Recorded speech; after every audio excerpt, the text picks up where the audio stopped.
It is my honor really to be here, and thank you for the invitation. With just a few weeks on the job and over 2 months into a global pandemic that shut down New York City's economy, New York City Commissioner of Small Business Services Jonnel Doris took part in a Bronx business forum aimed at addressing characteristics of the borough's small business community as the second round of federal stimulus packages for communities devastated by COVID-19 is now before the Senate. We understand that in the last wave of funding through SBS, a lot of businesses did not access any of those grants and loans. The percentages were very low, 1% and 3%.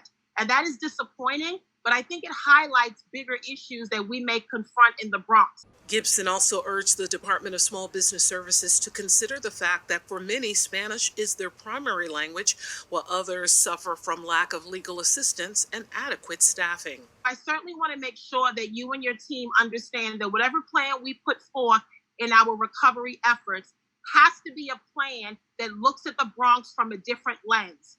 We don't want a one-size-fits-all approach. We don't want a city plan, but we want a Bronx plan.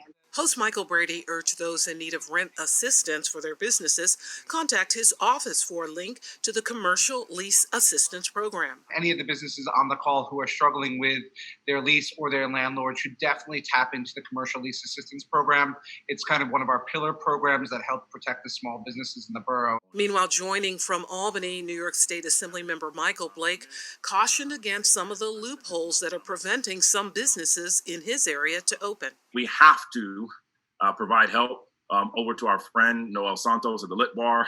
It doesn't really make much sense that the only bookstore in the Bronx is unable to be open because they don't serve food, but yet you can go and buy liquor at liquor stores. Commissioner Doris, who accepted an invitation by Gibson to tour Yankee Stadium businesses crippled by the pandemic, was also scheduled to meet with New York City Councilmember Mark Jonnel, who chairs the Small Business Committee, as anywhere from 10 to 30% of businesses in the borough's commercial hubs could remain shut. While some businesses are open here on 3rd Avenue, others remain shut. And what the bid wants to do is they want to make sure that there's a standard there so that businesses can reopen and do so in a way that's healthy for their customers and for themselves. For BronxNet, this is Arlene Mukoko.